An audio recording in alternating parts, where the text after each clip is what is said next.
The crazy swamp lover combined his signature It's Over world with some spine-driven band mashing, a badass ninja characters, some anime drama, took his game of the year and have been ignoring it half a decade by now. Not even a single DLC. The guy has infused me with the most addictive thing in the gaming industry and just left me hanging.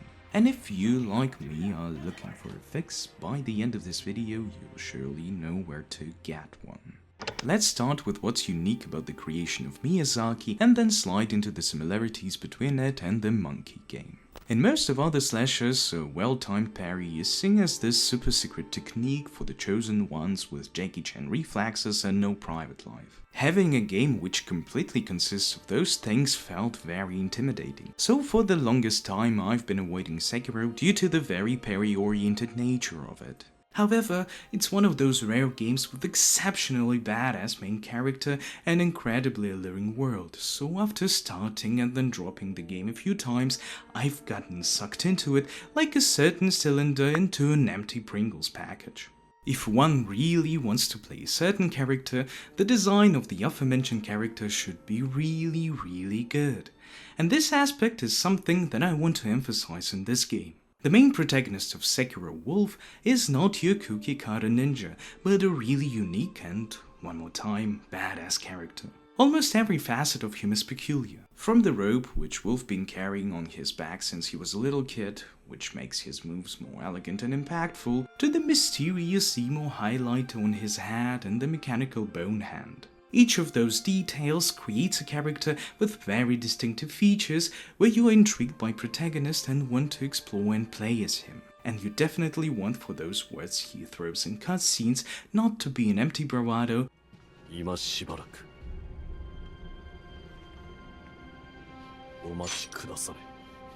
but some certified gangster real talk. To master the fighting system in this game in order to back your words up, however, is not an easy task, and it's pretty cool that Sekiro takes it into consideration as well. Since his childhood, Wolf has been going through some rigid training from his father and some other figures in order to become a personal shinobi of a wholly immortal child, so his skills should really be on the level. Yet right before the beginning of the game, Wolf's father died, the kid which constituted his whole sense of life was stolen, so the guy went into girl boss snail mode and became a shell of his former self, rotting in a well. Eventually our hero fights his anxiety and gets better, and with that our fighting skill is steadily growing as well. The whole fighting system of Sekiro is a meticulously created masterpiece where you take a reactive position in a fight and, like a true second number, hunt for the enemy's openings. Moreover, it feels like someone watched too many Asian cartoons and translated their essence into the gaming mechanics, transforming a usually really mobile looking fights from other slashers into a literal anime fight. You maybe don't have the same amount of fancy combos or a wide array of different weapons, yet Sekiro makes it up by a very theatrical, well-paced and simply juicy gameplay. It is unforgiving and always presses you into getting good. The different enemy attacks are telegraphed fast enough to be banged for the first 20 hours of the game, yet are visible enough for them not to seem unfair. And I haven't seen a game where the animations were flowing so seamlessly into one another.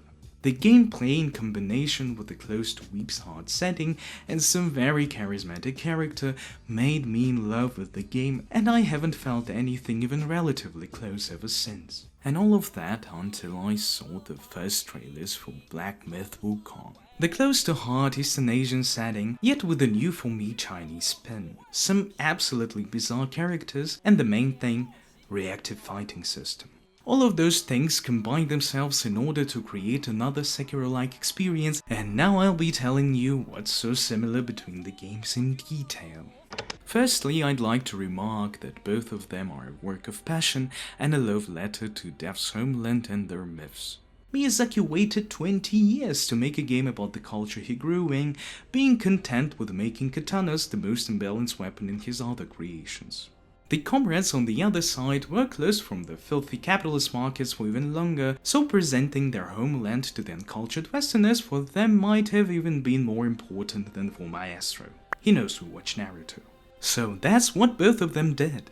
They presented their homes in the most creative and cool way possible. Mr. Miyazaki didn't go too far and just blended the actual history of Japan during the dawn of Sengoku era, where the land of the rising sun was swarming with wars, creating people like All or Wolf himself. I really adore how they played with folklore elements, introducing some classical stories like A Ghost Mourning Widow, a story of a village which succumbs to the malevolent divine intervention, classic father-son dichotomy, where the son is like, "I will kill your father," and as the father dies, he's like, "Oh, that's my boy."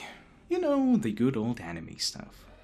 I wouldn't even delve into how messed up the Senpo temple is and how the monks playing with immortality is such a cool perverted interpretation of Buddha's teachings. Top it up with the small details like the more modern armor on the ministry warriors and the more ancient one on the transformed gods in Heaven's temple, or how the reincarnation in Samsara circle is deeply entwined with the gameplay and the story on many levels. Add to that a stunning picture and the mind-blowing design of everything that this game has, and you'll see that those people do indeed love their culture and really want to share it with others. The exact same love to their homeland I felt during my playthrough of Black Myth Wukong.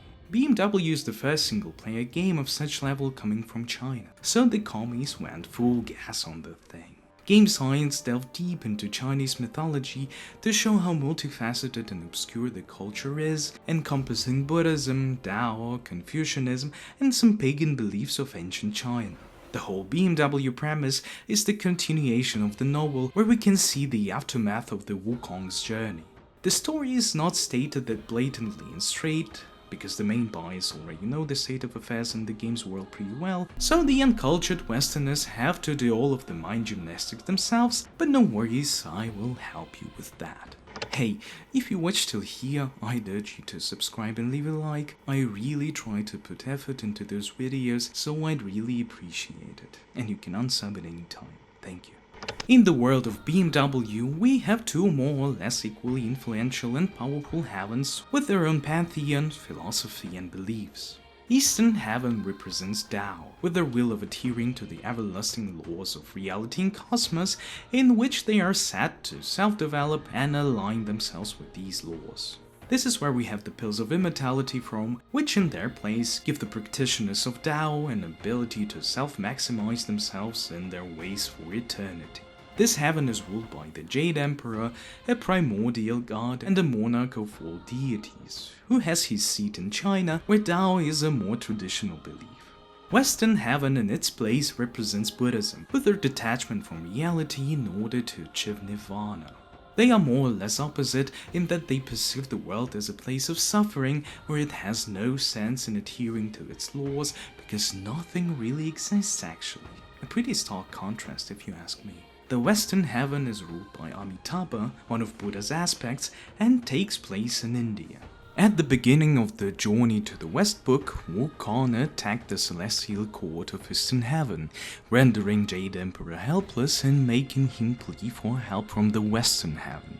Buddha was very happy to help, subduing the Monkey King, in which the Western Heaven received a powerful pawn in the face of the monkey controlled by Tanzan Zhang's golden band, simultaneously flexing on Eastern Heaven, which has lost a part of their influence afterwards. The whole idea of Journey to the West thing is an elaborate plan of Buddha to spread his religion in the Middle Kingdom through the translation of sutras, which Monkey King and Tripitaka, a chosen monk of Buddha, had to deliver. So what we actually have is gods of different pantheons scheming schemes in order to enlarge their influence through their proxies, where Wukong is the mightiest of them all. After the journey's jazz, Wukong ascended to Buddhahood and was granted a place in Celestial Court, yet he refused it, choosing a simple life among his kin. Such boldness couldn't be tolerated by the power-hungry gods, so they destroyed the mountain where the Monkey King lived, and that's where the actual game begins. Just like in Sekiro, in BMW we see different facets of Buddhism, how the theme of immortality plays a central role, and how different people can create the most perverted versions of the most noble things. Both games do it with immaculate class and are incredibly beautiful. Yet the Chinese colleagues of Miyazaki jumped even higher with their aesthetical part and went all throughout China to record and recreate some of the most iconic features of Buddhist and Taoist temples. Playing the game feels like a museum walk when you take your time and allow yourself to marvel at all of those carvings, statues, murals and tapestries. The new Thunderclap Temple alone takes the prize with how detailed and breathtaking it is. Both games are an ode to their homeland and culture, both of them sell on those cultures pretty damn well, and both of them look just astonishing. However, the Unreal Engine 5 and time wins this battle, unfortunately. The other thing that is very similar in both of the games is the bosses. Both Sekiro and BMW heavily rely on them, and both of the games have a pretty amazing roster of them. The Wukong game, of course, wins with the amount by a giant margin, but the Sekiro's bosses were very innovative and iconic, so it's a close call between the games in my opinion. With such a giant amount of bosses, it is no wonder that the game science took some inspiration from From's, and it's a blast to see the bits and pieces of the bosses you fought in DS or Sekiro itself. For example, you can clearly see the giant tape in the Golden Bishu boss, or don't tell me that this guy wasn't inspired by our Sasuke from Sekiro. What also looks alike to a From Software game is the world's layout. In its essence, Sekiro is just a giant boss rush. However, in between these bosses there was a world which wasn't really suited for the fighting system of the game.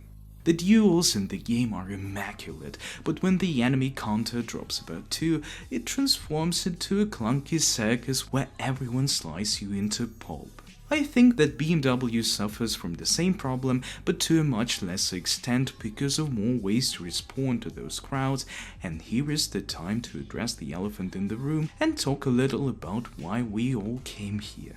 The fighting system.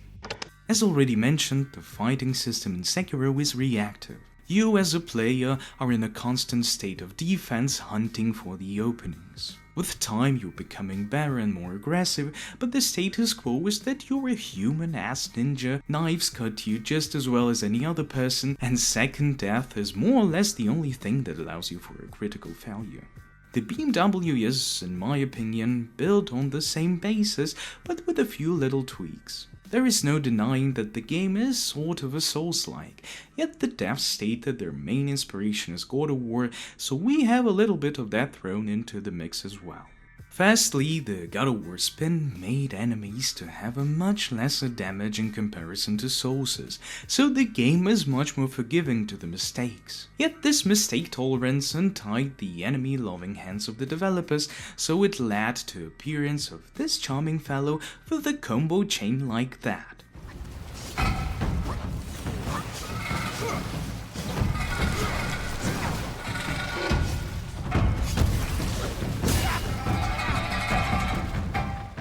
Now the terrifying combo of Genichiro doesn't look that intimidating anymore.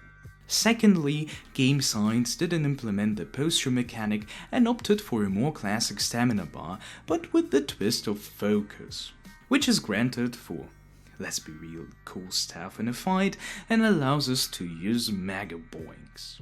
In Sekiro you wouldn't really try to diminish the health bar of most of the bosses, this would take a lot of time and is frankly for rookies. It has much more sense to be aggressive and fight on the limit of your own posture in order to deplete the posture of your enemy, if maybe only to slash their bellies a few times beforehand to quicken the process.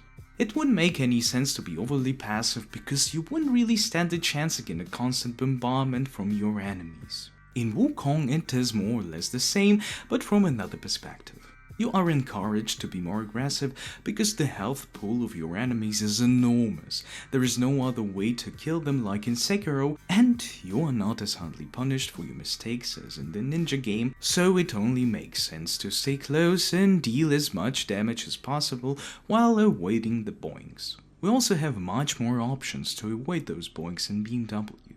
The most reliable of them are dodges and perfect dodges, which look just insane. Some other options are seeing through the enemy, or in other words a simple riposte, which however is not as reliable because you need to insert a heavy attack in between light ones right before the enemy is attacking you. And considering the light combo is unstoppable after a few attacks, it's more or less impossible for mere mortals. The other options are literally paralyzing your enemy, turning into a ghost with a decoy running away, turning into a stone for a few seconds, which actually is a monkey game version of parry, or you can draw a fire line and say that you're unreachable at this moment. Very useful to interrupt bosses mambo jumbo. Oh, or you can just get up on your stick and wait through the whole drama up there. Game science truly makes up for all of those insane combos you'll encounter in the game. Comparing this to Sekiro, where you can only parry, block, jump and strafe, and the implant, which is versatile but for which usage you need to grind, and which magic tricks weren't that effective with a few exceptions, we can see that Black Myth Wukong went much farther in the art of avoiding boinkers. As for inflicting boinkers, the game went further than its predecessor as well. Sekiro in its core was a very simple game. You have a regular 1-2-3, a thrust and a few special attacks, which are very dangerous because you kind of lose control of Wolf or a Sack in a game where you constantly need to parry and even a bomb can send you to Valhalla. It was a very simplistic but engaging loop, where you learn patterns, get better, and eventually show off by using even the most ineffective things. There is prosthetic tool as well, but once again, grind completely destroyed this tool for me.